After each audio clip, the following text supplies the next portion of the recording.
Welcome to Side Effects with an A. When effect is normally used, it's a noun. It's already occurred. Effect is a verb meaning action.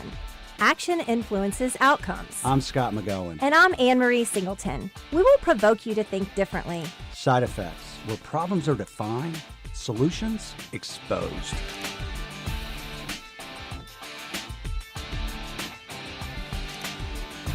Welcome to Side Effects. I'm Scott McGowan. And I'm Anne-Marie Singleton. How are you, Ann? Doing okay for a Monday morning. Yeah, it is kind of a Monday. It is a Monday morning. So, left my house this morning without my cell phone. You know, I've done that once. It is a panic. Terrible feeling. So I get in the car, and I'm still in the driveway, thinking I'm going to send this message. As soon as I get in the office, I got to send this message to everybody. And I start to drive, and I reach around for my phone just because I want to have it out near me, and it's not there. It's not there. How far away were you? So not that far, about a half a mile. And I had to turn around and go back and, get my phone. But we're connected. Is that why you were like 5 minutes late to the meeting this morning? I think it was like 30 seconds. But Gotcha. yes, that would be accurate. So, that's true. Actually, drop off on Monday is always hard for at school, too. Well, you have a lot to do in the morning. A big line of I know. people. But See, I just have to get my rear end up and out the door. Yeah. And so, but I think you might have had some technology snafu this morning. So my wife and I had to drop off her car. Has to be serviced, so we both drive to the dealership.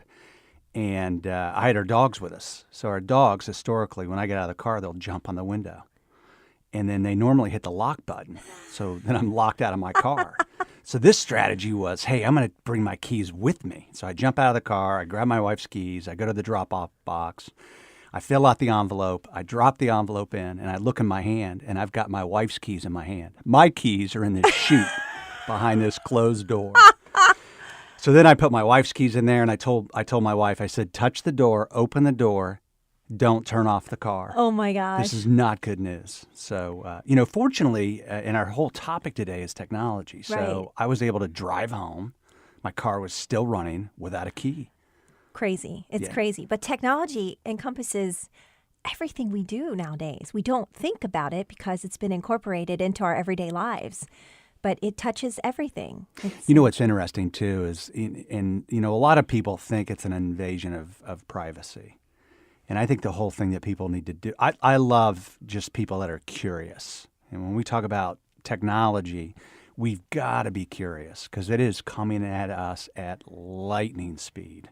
And we just have to understand it. Right. And technology in HR is a really big deal. It's been coming now for a number of years. It may have crept into your workplace even if you were trying to avoid it.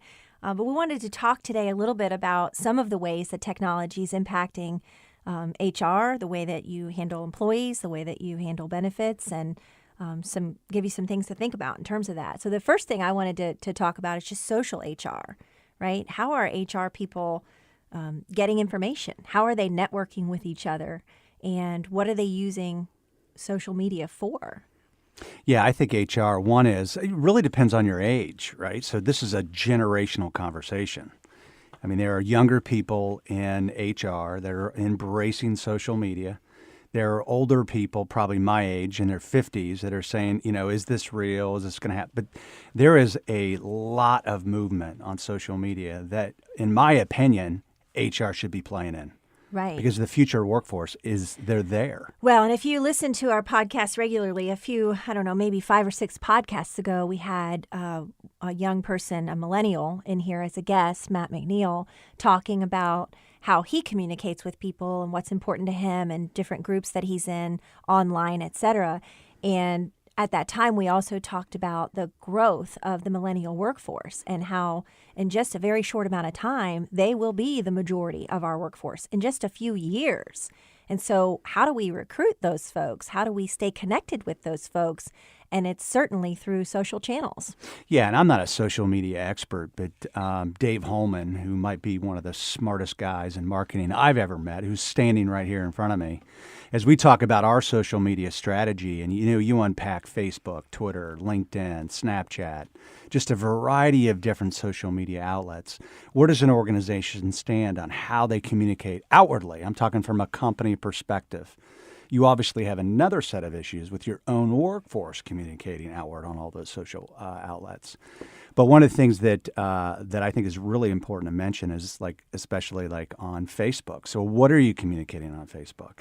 And I think HR has a big opportunity to recruit a future workforce through outlets like Facebook, outlets like Twitter. Or even, I don't even know the application of this for business, but those folks are on Instagram, right? I mean, there's an opportunity there for some workforces, I believe, in that space. And so I can remember it was just a few years ago in our own workplace that I couldn't get on Facebook from my desktop.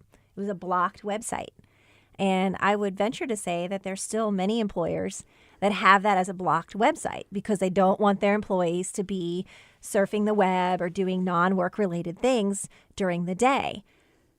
However, if you're trying to recruit folks in that space or you're trying to get your message out to people, I think you're going to have to consider opening up those channels. Not only that, if you're attracting a workforce through YouTube or through Facebook or Instagram, and then I come to work here I can't get on. and I can't get on that, Right. then that's a dilemma. Right.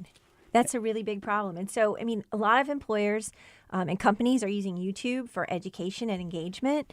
And if you can't get to the YouTube channel while you're here, is that even a thing? A YouTube channel? That's how old I am. Yeah, that is a thing. Okay. Then I think it's starting to create a real disconnect. So, Is your email AnnMarie@AOL.com? yeah, I'm still on dial-up. Are you? No. Okay. No. But You've got mail. I'm going to be. Yeah. I love that movie. I am going to tell you this, though. I have a Gmail account that I don't know how to get to. Isn't that embarrassing? I have my work email. I still have a Roadrunner email. But I had to have a Gmail when I set up my phone, and I don't remember the password, and I don't know how to use it. And my kids are like, "What is wrong with you, Mom?" But it's just, that's not natural for me yet. Yeah, generationally, I think the young workforce, one is it's the way they communicate. There's another set of social issues in regards to communication. What's interesting too, what I read about was in this age of technology, so whereas systems are talking to systems, what has happened is people have forgotten how to talk to people. So they need this intermediary in between a system and a system. And social media is the same way. It is a dynamic place to play if you're an organization for recruitment of a workforce. LinkedIn is a great way to talk about your brand, white papers, information about your own organization. And obviously, Instagram is just a place to just put fun, interactive pictures. Right. People are interested in that. And I think, our goal today was just to get you thinking about the topic. And I think that we have a lot of opportunity to go a little bit deeper into each of these different types of social media in future podcasts, but really just wanted to touch on the fact that HR needs to be in social media. It's not just the marketing department or the intern summer job. It's got to be a part of the HR function. You're absolutely right. So when you talk about other things that HR, I'm amazed with the number of hats that HR folks wear today. And one of the hats that probably gives them the most fear today is compliance. Right. So how do I meet those compliance issues? The Affordable Care Act, we're right now on this exempt and non-exempt strategy and the legislation that's packed on top of there, and just all the other things that they have coming right towards them. And technology can be a resource to help them. It can. And in years past, and just as few as 7 or 10 years ago, technology wasn't really an option for employers under 500 or 1,000 employees because it was cost prohibitive. The platforms that were out there were large platforms that were very expensive to set up and expensive to set up the feeds between your payroll and your carriers. And it just was not something that a smaller employer, most of the employers that we work with in the Ohio space, could afford to pay for.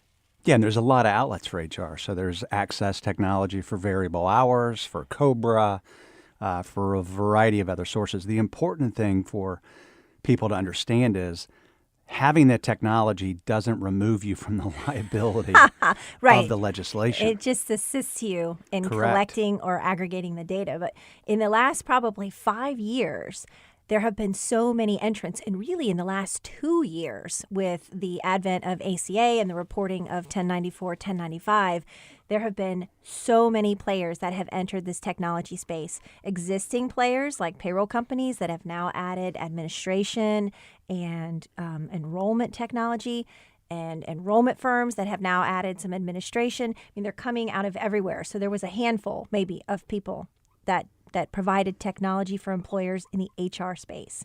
Now, if you look at all across the board, there are probably 1,000 or more. You don't need all of those folks, but how do you pick the right technology to help you? Because as Scott said, it doesn't take away your liability. So you want to make sure that the information that goes in and comes out is Yeah, and the correct. big question we hear from a lot of employees, what's this going to cost me, right? So what is it going to cost me? And then secondly, is it going to be convenient for me? Because Ann's exactly right. The number of players entering this space is unbelievable because the market's there. Organizations like Zenefits, who said, we're going to solve the problem for HR people. We're going to have onboarding, we're going to have compliance, we're going to have all these tools and resources for HR to remove all these issues from HR's desk. And guess what? It didn't work because there's an element of people and trust inside of the equation that technology sometimes it can't answer. Right. And so the technology itself has functionality and it works to some degree, but you need that support and the people because you need help with the inputs, you need help building the system, you need help understanding the reports. Which report do I get? I was at a client just last week and they said, okay, I need a report that gives me all of the email addresses for the people enrolled in medical. And I went in, I looked at all the reports that are available and I can't get it. I've run like 10, 12 reports and it's not giving me what I need. And so I said, I'll make a call because it's a vendor we work with. I called them and I said, here's what I need. Actively enrolled in medical, email addresses. No problem, Anne-Marie. Report was completed. The client couldn't find it. They asked a question. I could call somebody at the technology solution because I knew them. We could get them what they needed. If you work in a situation where there's no people supporting it, that's a problem. Yeah, I think so. For our listeners too, I think sometimes they have this big begging question. So if all these technology resources are coming towards us and we need it for our business because we just want to wake up every day and make our product better and our people better. So what resources are going to validate, is this the right technology solution for our business? Yeah. And this is something that we tried to help our employers with over the past several years. And we would help them. And, what are you doing for payroll? What's your HRMS system? Do you have an ERP system that sits on top of it? How do we help all of these talk to each other? And truthfully, we're really, really good in the ERISA space, and we're really, really good with benefits and insurance. Technology is not, it's not what we do professionally. And so we actually partnered with an outside firm that only works in this space. They work just in the technology for HR folks. And when we have a client that's in need of making their current systems talk to each other, making their current systems do what they need them to do, or if they're looking for a solution they don't yet have, we use our outside partner to help us get the best solution for them, making sure that we're meeting them on cost, convenience. Is it easy for their workforce to use? Because what we don't want to do is add more burden to them. Well, and I think that organizations too, one, they're specialists. So that's the only market they play in. That's all they do. So we say we're good, smart people effectively managing the entire healthcare dollar, right? Technology is a part of that. We understand that. But HR is just overwhelmed. So BTR, what they do is they sit on the side too. They work with many, many Fortune 500 companies, and they look at a variety of different sources. And they've vetted all of this technology, even late entrants, new entrants, and existing entrants. Yeah. The other thing to think about too, just before we hop off this technology piece, is the carriers out there. So the ancillary carriers have gotten on this bandwagon as well. And they have figured out that one of the things that helps keep their clients with them and renewing year after year is to bundle their insurance products with a technology piece. And so large carriers out there have partnered with technology firms to bring a bundled solution for enrollment, for ACA to their clients. So it's coming from every source you can And it might think even of. be free. Yeah, at I mean, they are subsidizing Yeah. it down to no cost. And you And- just have to ask really good questions. yeah. The issue, though, is your organization could look like a NASCAR. I mean, you could have 30 different vendors, and it can make your job easier, but it can make your workforce like, what in the world's going on? One logo after another. Well, and that was one of the things that I think was really attractive to employers initially, the idea of this private exchange, because it had this really cool technology sitting on top of all the benefits that they currently offer today. And so I think that really raised the awareness in the marketplace too, that we want that easy user experience for our employees to select their benefits. And then for the information to automatically feed, we have to enter it one time, and then it goes into all of our systems. That's Yeah. what people are looking Which, for. yeah, that's what they want. Right. It's Yeah. available. Yeah. It just takes some time. It takes a lot of to time. figure it out. So the last thing we want to talk about is this whole issue of wearables. So you talk about Fitbit, you talk about Garmin, you talk about the new iWatch, and you can't watch a television show without seeing that new iWatch commercial, right? So this whole issue of this wearable technology, which I think is really exciting. Yeah, if we were in a live room, we would ask for everybody to raise your hand that owns a wearable. Not that you're wearing it, but if you owned one. And we would probably see most hands go up. Yeah, and I think what's important for employers to understand is, one, we have a lot of clients employers that say, look, this is real attractive. I want this. What's important, I think, for everyone to understand is this technology is moving very fast. So to think that you can buy your workforce a Fitbit or a Garmin and it's a 2 or 3 year strategy, no. It might be a 12-month strategy. Just the information and the change in this technology is just changing every single day. But it is getting people to move and to do things. I find it when I speak a lot about wearables, I ask people, one is they're all programmed with about 10,000 steps. So most people don't program their wearable. They just unpack it out of the box, put on the app, and try to make it to 10,000. What'd you put yours at? I didn't change it. You It's didn't? 10,000. Okay. I changed mine to 15, and then my son put his at 20. So then I changed mine to 20, but then I never make my goal, which is a little sad. I know, because my wife will come, how many steps you get in today? I'm like, look, I was at work all day. I was behind my desk. I got 7,000. I got 12,000. I'm going to tell you a quick little experiment I did with my kids. So when they were in 7th grade, I think we all got our first wearable, like $100 Fitbit, and they were allowed to wear it to school. So they went to school and they sat in class all day, but they got up and changed classes, and they also had a recess, and they also walked to and from the bus. When they would get home from school at 3:20, they would already have between 12 and 15,000 steps. When I would get home from work around 6, I might have had 2,500. That is the difference between how much kids move and how much we move during the workday. Yeah, it's one of the biggest problems in our country is we're just not a society that moves. And I think it's very interesting that something on your wrist intuitively will give you a challenge. It's like the old rubber band back in the day. It's just a reminder. And you can tie that into your friends and your family, and you can challenge people. But the idea behind what you said is an employer who's going to be using that as part of their health and wellness strategy probably isn't going to issue this particular wearable and have it be a 4 or 5 year strategy. Yeah, I think what's hard for HR to understand is you probably need to meet your workforce where your workforce wants to be. So if I have a Garmin, you have a Fitbit, you have an iWatch, if I buy everybody one brand, it's not going to fit the workforce. So what technology is out there that is able to embrace all of them? And then also understanding that, it's going to change.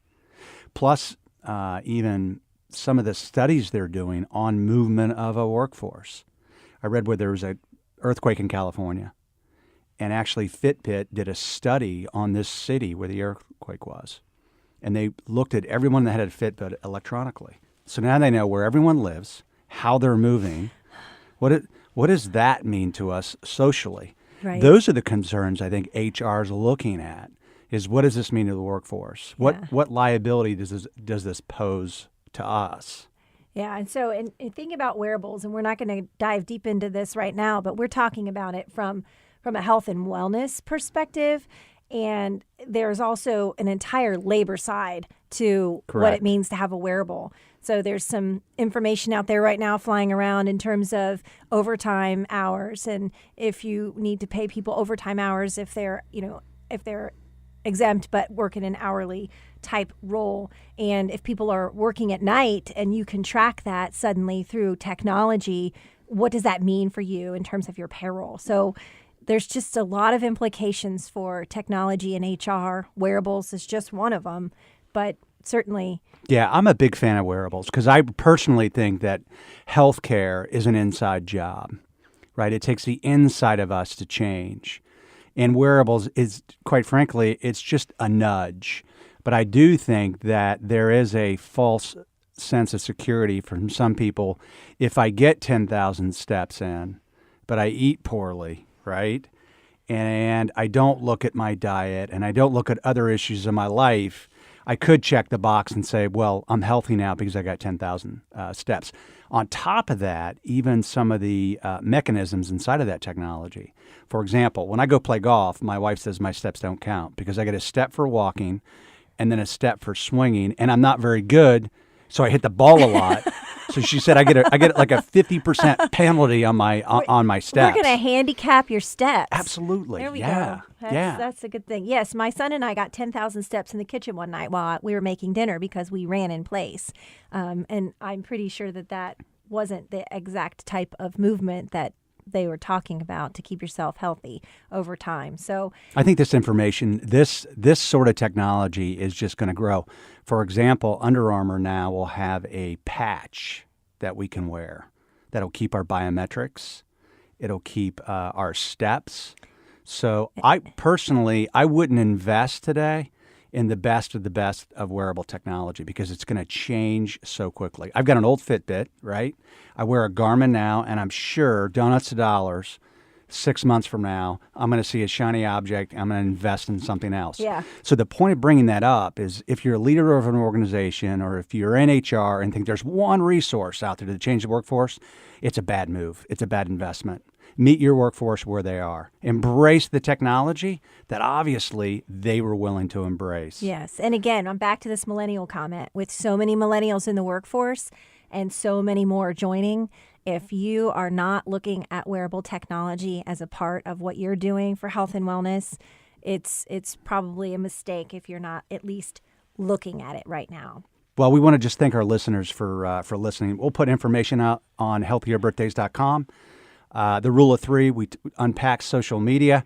We'll meet that topic again with details and experts. We talked about the element of human resources with compliance. We will meet that topic with experts. And then just this whole evolution of wearables and where that's going to go off into the future. Just stay tuned. Yeah. Thanks so much for joining us. We love this topic. We love our listeners, and we'll see you next time. Have a great day.